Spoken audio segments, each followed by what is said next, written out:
Со дня принятия закона об НДС прошло более чем 3 года. И все это время в республике актуален вопрос его эффективности и соответствия сложившейся реальной экономической ситуации в стране. И экономисты, и депутаты говорят о необходимости его пересмотра и доработки. С этой целью год назад в парламенте была создана рабочая группа, в которую вошли представители Минфина, Министерства по налогам и сборам, таможни, бизнес-сообщества, эксперты.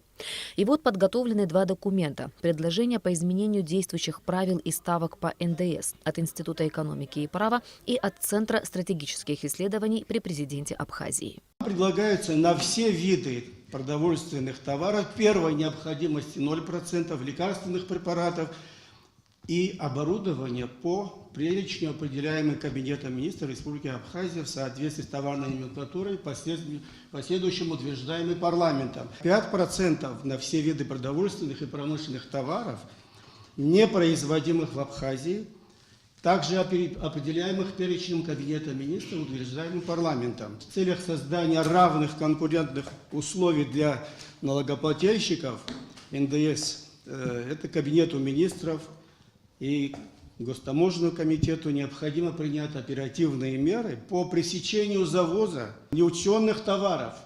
Потому что это имеет место, к сожалению, то с востока, то с запада.